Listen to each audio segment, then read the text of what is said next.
Median, half the population makes more than they, half makes less, but does making the median amount of money really afford you a place in middle-class lifestyle? A lot depends on where you live, right? Marketplace's Noel King traveled to Paducah, Kentucky, a pretty river city that used to be a railroad hub and hopes to be reborn as an art hub. Paducah's always on those lists of cities where your dollar stretches further. Paducah residents Lily Liu and her husband John Hasagawa earn the national median income of about $50,000 a year. She works part-time in an art gallery. He's a professor at Paducah School of Art and Design. They both make art. My sister's a dentist. She married a dentist. My brother's a dentist. My dad's a dentist. My mom's a dental hygienist. Did your parents freak out when you became an artist? Oh, yeah. They were totally freaked out. But artists can have a good life here. John and Lily rent a house in the Arts District for $1,000 a month. They have health insurance and a 403B. Daycare for their younger son eats up $500 a month, but they had enough to travel to China, where Lily is from, this summer. Well, I think we're better than middle class. We may not have lots of money in the bank and saved, but our kids are happy. We're able to travel. We have a car. We have everything I can dream of. But there's a flip side to living in an inexpensive city. If you do, you're probably not making the national median income. Every town and city in America has its own median, and in Paducah, it's just $30,000 a year. Blaine and Erin Hebert make that, and they're living paycheck to paycheck. We'd hardly have a savings at all if something were to happen. Erin works part-time in art galleries. Blaine is a sexton. He does maintenance at the Episcopal Church. They bought their house through a program that helped with the down payment. They buy on sale. They get WIC, food assistance, for their baby daughter Lilith. They're not complainers, but they have worries. Blaine's job gives him and Lilith health insurance. Erin can't afford it. I have a benign brain tumor that was discovered when I was in college, and it's stupid. It's a little tumor, but it's been a big challenge to be able to pay for insurance. So when I tell them they're statistically middle income for Paducah, they're unsettled. Just doesn't feel like the middle class. It doesn't give me much to dream for. I keep wanting to pull us up even more, and if we're already in the middle, I don't know what's above this. In Paducah, I'm Noel King for Marketplace. We have some further data about income and behavior online. Did you know people start buying bigger cars right as they reach $35,000 a year? See how other people at your income live, work, and play? Try our new online data game. It's called Income Upshot at marketplace.org. In New York, I'm David Brancaccio with the Marketplace Morning Report. From APM, American Public Media. Freedom is life's great lie. Once you accept that in your heart,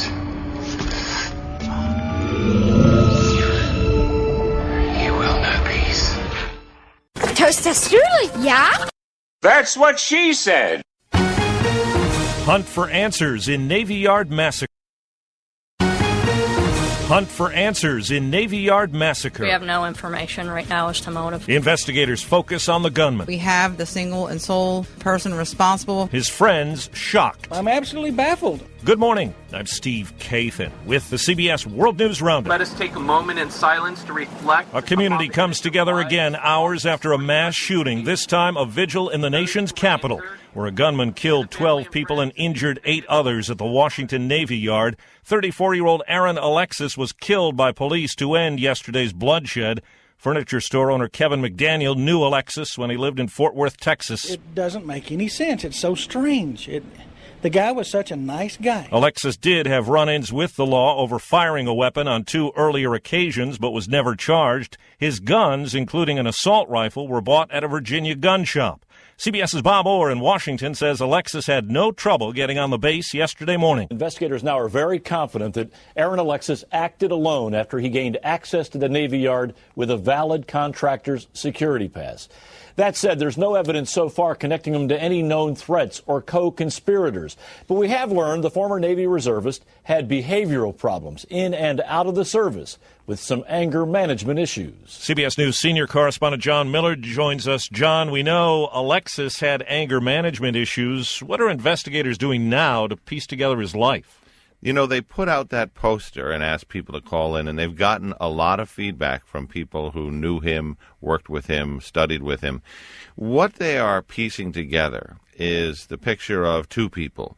One, a troubled young man who had mental issues, who had complained of hearing voices, who was seeking treatment from the Veterans Administration, who had been asked to leave a place for enlisted men because of conduct issues. On the other hand, we're seeing a guy who showed up to work every day last week in Building 197, the same place he carried out this massacre, who coworkers said seemed to be on an even keel, said he had been in the military, intended to go back into the military, was excited to visit his parents in New York, and that there were no signs of anything amiss. And, John, there's no indication of any other people or any other links to groups, for example?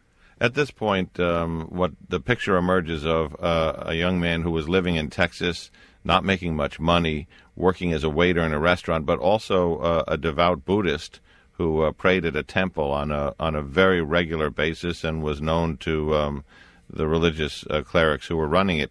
What we don't see is radicalization. What we don't see is any connection to terrorism. What we don't see is any references to him in investigations or cases about that in the past. Correspondent Dan Raviv in Washington has more on the day after at the Navy Yard. Washington Navy Yard is open today only to mission-essential personnel. That means that thousands of men and women are being told to stay home, even though many of them don't have their cars still parked here. They're also being told that chaplains and other counselors are being made available to them at several locations. Defense Secretary Hagel will visit the Navy Memorial this morning to honor the victims of yesterday's mass shooting. It's clearing up in rain-soaked parts of Colorado destroyed by epic flooding. Some evacuees have been able to go home and assess the damage, but the danger persists. We had to go down in the middle of the night in the rain to grab our neighbors because their houses started to wash away while they were in them. And CBS's Anna Werner says officials will renew an air effort today to get to those cut off by the surging floodwater. Helicopters today will be flying more of a grid pattern, sort of checking off boxes on a grid map to make sure that they haven't missed anybody who may not have been able to signal so far that they're in need of assistance. Hundreds are still unaccounted for, but those numbers have been dropping as contact is made with people. The flooding is blamed for 8 deaths in Colorado. The UN General Assembly opens today with Syria expected to dominate. It comes right on the heels of an inspector's report that says chemical weapons were used in an attack outside Damascus last month. We're live with CBS's Vicki Barker. Officially, President Assad's good friend Russia still insists there's no proof he launched the sarin gas attack. But British Foreign Secretary William Hague notes Moscow has acknowledged that all the sites UN weapons inspectors would visit are in government, not rebel hands. It's now very important that Russia brings its full weight to bear behind the implementation of this. At the moment, we have no reason to think they won't, but we'll have to watch this very carefully over the coming days. And days, not weeks, is all it could take to get that UN resolution through. Steve? In Charlotte, the mother of a man shot and killed by a police officer is speaking out. I so forgive him, and I pray that God bless him. But I do want justice. And Georgia Farrell's 24-year-old son Jonathan was killed, and CBS's Jim Krasula says an officer will face a court hearing today on an involuntary manslaughter charge. Charlotte police say white officer Randall Carrick fired 12 times, hitting Jonathan Farrell, an unarmed 24-year-old black man, 10 times in the chest. Farrell was fatally shot as he ran toward police, presumably looking for help after a single-vehicle car accident early Saturday morning. Overseas, an engineering success in the waters off the Tuscan coast. The huge Costa Concordia cruise ship was raised into the upright position after a day of work. CBS's Mark Phillips says the salvage effort comes 20 months after the ship hit a reef and capsized, killing 32 people. You don't have to look too hard at it to see the kind of ordeal that she's been through. The right or starboard side of the ship shows the evidence of the parts that were underwater. It's all covered in a thick kind of scum. It's rusted, it's dented. Now the plan is to search for 2 bodies never recovered, then tow the ship away.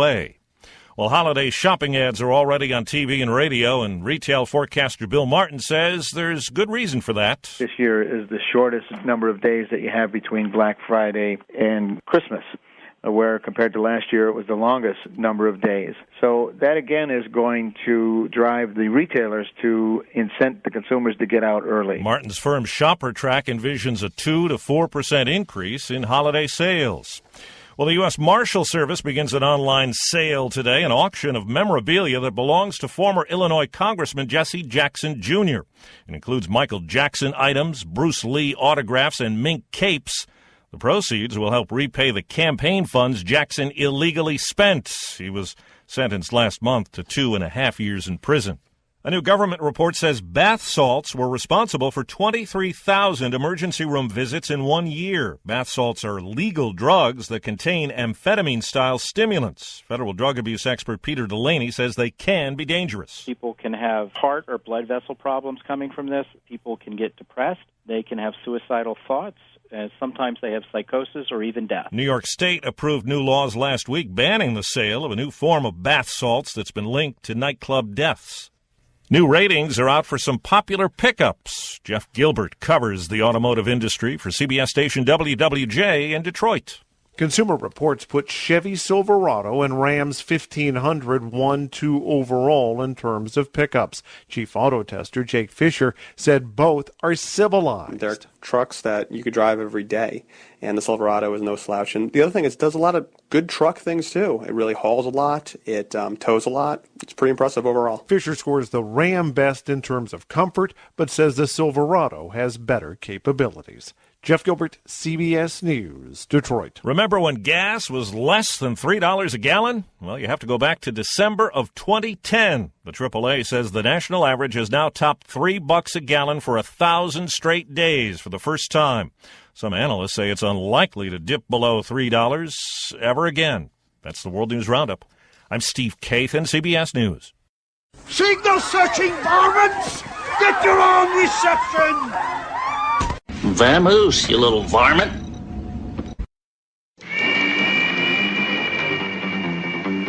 Firebird.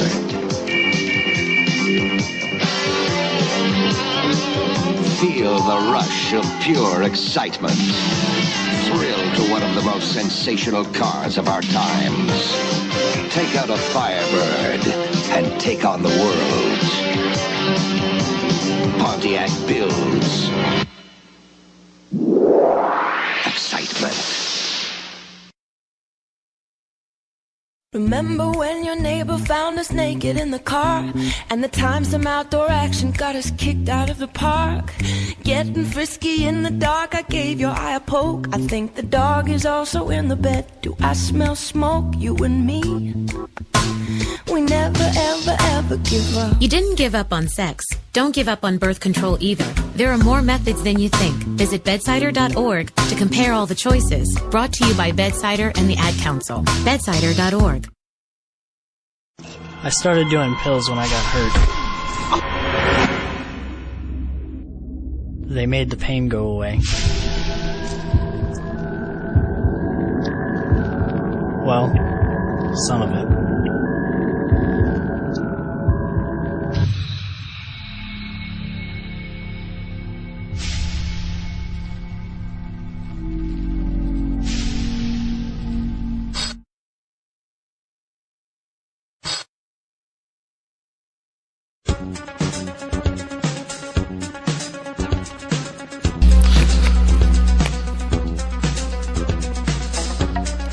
Welcome back to Studio 26. Joe Haffner here at the controls and taking this podcast out for a test spin.